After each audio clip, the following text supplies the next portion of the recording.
오늘 하나님께서 우리에게 주신 말씀은 시편 77편 1절에서 9절까지입니다. 시편 77편 1절에서 9절까지 찾으셔서 함께 교독하겠습니다. 제가 먼저 1절 봉독합니다. 내가 내 음성으로 하나님께 부르짖으리니 내 음성으로 하나님께 부르짖으면 내게 귀를 기울이시리로다. 나의 환난 날에 내가 주를 찾았으며 밤에는 내 손을 들고 거두지 아니하였나니 내 영혼이 위로받기를 거절하였도다. 내가 하나님을 기억하고 불안하여 근심하니 내 심령이 상하도다. 셀라. 주께서 내가 눈을 붙이지 못하게 하시니 내가 괴로워 말할 수 없나이다. 내가 옛날 곧 지나간 세월을 생각하여 싸우며 밤에 부른 노래를 내가 기억하여 내 심령으로 내가 내 마음으로 간구하기를 주께서 영원히 버리실까? 다시는 은혜를 베풀지 아니하실까? 그의 인자하심은 영원히 끝났는가? 그의 약속하심도 영구히 패하였는가? 같이 읽습니다. 하나님이 그가 베푸실 은혜를 잊으셨는가? 노하심으로 그가 베푸실 긍휼을 그치셨는가 하였나이다. 셀라. 아멘. 오늘 본문을 읽으시면서 느끼셨겠지만 시인은 지금 매우 힘든 시간을 보내고 있는 것 같습니다. 어떤 고난과 고통의 순간인지 그런 시간인지 우리가 제대로 알 수는 없지만 너무나 힘든 시간인 것은 확실한 것 같습니다. 1절에서 시인은 자기 음성으로 하나님께 부르짖고 있습니다. 이 말은 절규하듯이 울부짖고 그렇게 부르짖고 있는 것이라 할 수 있겠습니다. 왜 이렇게 절규하듯이 울부짖고 있겠습니까? 혹시 그렇게 하면 하나님께서 듣지 않으실까 싶어서 목이 터져라 외치고 있는 것입니다. 시인이 지금 하나님을 찾는 이 때는 시인에게 환난 날입니다. 그리고 밤입니다. 누구에게나 환난 날이 찾아오고 또 밤이 찾아옵니다. 늘 밝은 낮이면 너무나 좋겠고 늘 기쁨의 시간들이 이어지면 너무나 좋겠지만 누구에게나 환난의 날은 찾아오고 밤이 찾아옵니다. 물론 각자에게 다 상대적이겠죠. 정도의 차이도 있을 것입니다. 하지만 분명한 것은 누구에게나 어두운 밤이 찾아온다는 것입니다. 시인이 지금 어떠한 심정으로 절규하듯이 목이 터져라 부르짖는지는 알 수 없지만 적어도 그가 이 환난 날에 이 어두운 밤에 하나님을 찾는다는 것은 매우 긍정적인 모습이라고 할 수 있겠습니다. 사실 이런 상황 속에서 하나님보다 다른 것을 찾기가 더 쉽습니다. 이 환난의 밤에서 빨리 벗어나고 싶어서 하나님 말고 다른 곳에서 해결책을 찾느라 헤매일 때가 많기 때문이죠. 실제로 이런 모습이 하나님 말고 다른 곳에서 해결책을 찾아 동분서주하는 모습이 바로 우리의 모습일 때도 참 많은 것 같습니다. 하지만 시인은 지금 이 환난의 밤에 하나님께 나와 절규하며 부르짖고 있습니다. 그런데 3절과 4절을 보니까 상황이 점점 안 좋아지는 듯합니다. 하나님을 기억했는데, 다시 말해서 하나님이 이루신 일과 과거에 자기에게 베푸셨던 은혜들을 다 생각해내고 곰곰이 묵상해 봤는데 지금 상황이 너무나 비참해서 오히려 불안하고 근심하게 된다고 호소하고 있습니다. 얼마나 괴로우면 뜬 눈으로 밤을 지새우겠습니까? 말할 힘조차 없겠습니까? 과거와 현재 상황이 너무나 극명하게 차이가 나니까 시인은 절망과 낙심에 빠지게 되는 것입니다. 하나님을 원망하는 것이죠. 그렇게 가깝게 느껴졌던 주님이 이제는 너무나 멀리 계신 것 같게 느껴집니다. 나의 상황을 분명 잘 아실 텐데 아무 말도 안 하고 침묵하고 계신 하나님이 너무나 야속하게 느껴집니다.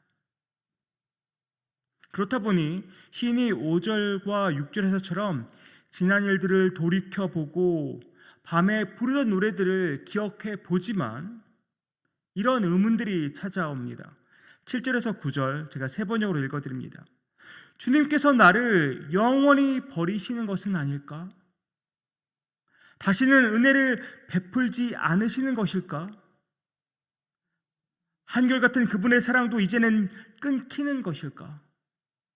그분의 약속도 이제는 영원히 끝나버린 것일까? 하나님께서 은혜를 베푸시는 일을 잊으신 것일까? 그의 노여움이 그의 긍휼을 거두어 들이신 것일까 하였습니다. 셀라.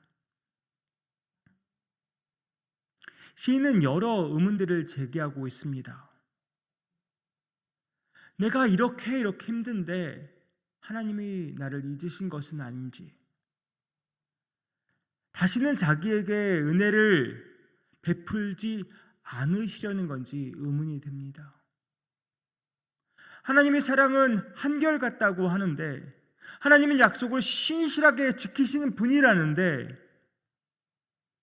나에게 은혜 베푸시는 것을 잊어버리셨나? 너무나 진노하셔서 하나님의 긍휼을 다 거두어 버리셨는가? 이런 의문들이 드는 것입니다. 앞서 말씀드린 것처럼 우리는 이 시인의 상황과 형편을 알 수는 없습니다. 하지만 적어도 그가 극심한 고통 가운데 있는 것은 분명합니다. 그런데 하나님은 왜 이 시인의 이 원망 섞인 부르짖음을 성경에 적어 놓으셨을까요? 이 시인이 하나님께 무례하게 내뱉는 이러한 말들을 왜 그대로 다 적어 놓으셨을까요? 한탄이든 원망이든 일단 하나님께 나아오라는 것입니다. 하나님은 우리의 찬양과 감사도 들으시지만 우리의 원망과 한탄도 들으시는 분이십니다. 하나님, 우리가 어떠한 상황이든지 하나님께 나아오기를 원하십니다. 기도조차 나오지 않는 그 순간에도 하나님께서 아무 말도 안 하고 침묵하시는 그 순간에도 하나님은 우리가 하나님께 부르짖기를 원하십니다. 원망이어도 상관없습니다. 한탄이어도 상관없습니다. 하나님께 나아오는 것이 더 중요한 것입니다. 오늘 생명의 삶 묵상 에세이를 보면 우리에게 주는 교훈이 있어서 한번 읽어드리려고 합니다. 헬무트 틸리케가 쓴 하나님의 침묵이라는 책의 일부인데요. 내용이 이렇습니다. 독일 작가 에드빈 드밍거의 소설 그래도 신은 침묵한다는 소련에서 벌어진 잔혹한 사건인 스탈린그라드 전투를 배경으로 한다. 민간인 포함 수백만에 달하는 사상자를 낸 끔찍한 전쟁을 보며 하나님은 왜 침묵하시는지 우리는 묻게 된다. 꼭 수리탄이 난무하고 요란한 대포 소리와 죽어가는 이들의 울부짖음이 가득한 생지옥의 한복판이 아닐지라도 하나님의 침묵은 신앙의 큰 시험임이 틀림없다.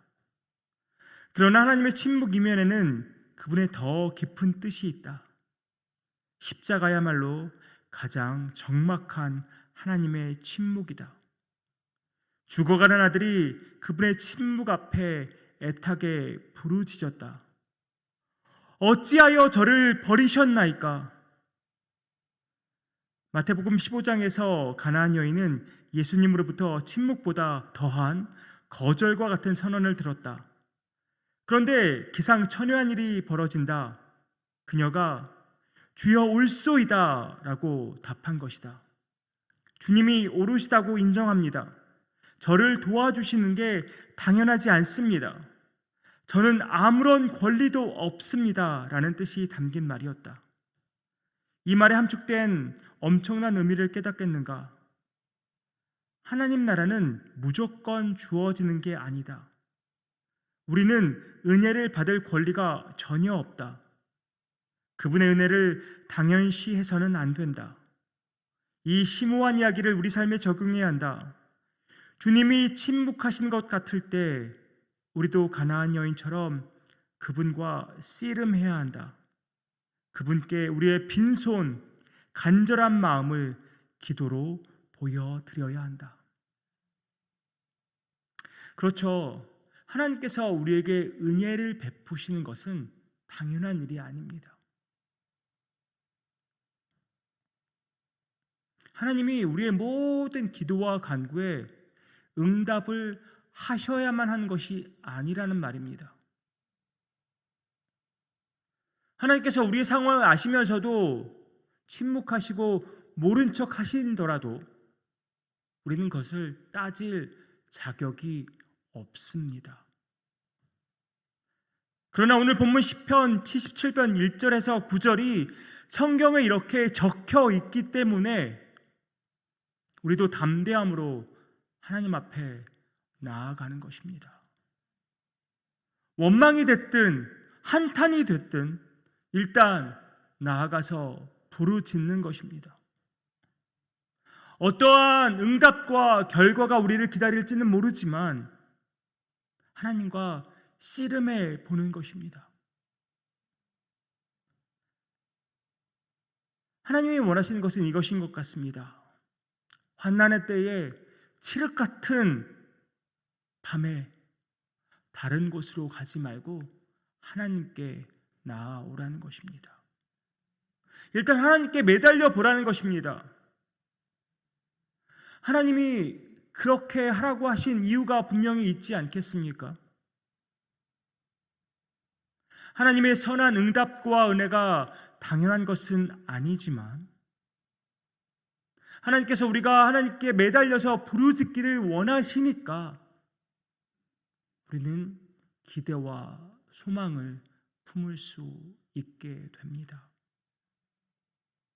오늘 이 시간 사랑의 하나님, 인자와 긍휼이 풍성하신 하나님, 선하고 신실하신 하나님께 간절히 부르짖으면 좋겠습니다. 하나님께서 우리의 기도를 들으시고 응답하실 것을 믿고 기대와 소망으로 끈질기게 기도하는 저와 여러분 되기를 주님의 이름으로 축복합니다. 기도하겠습니다. 아버지 하나님, 우리의 삶이 늘 평탄하기만 하면 너무나 좋겠지만 때때로 우리에게 환난의 때가 찾아오고 칠흑같이 어두운 밤이 찾아오는 것을 우리가 압니다. 기도조차 나오지 않고 낙심과 절망으로 가득 찰 때가 있을 때 그때에도 하나님은 우리가 하나님을 찾기를 원하심을 다시 한번 깨닫습니다.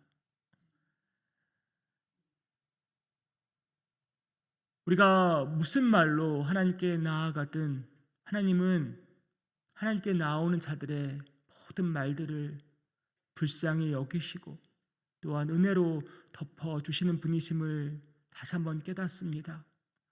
아버지 하나님, 어떠한 상황에서도 우리가 하나님께 나아가는 자들 되기 원합니다. 하나님께 간절히 부르짖는 자들 되기 원합니다. 기대와 소망을 가지고 담대함으로 나아가 믿음으로 부르짖는 우리 모두 되기 원합니다. 선하고 신실한 하나님, 우리를 불쌍히 여기사 우리의 간절한 기도에 응답하여 주시옵소서. 이 모든 말씀 예수 그리스도의 이름으로 기도하옵나이다. 아멘.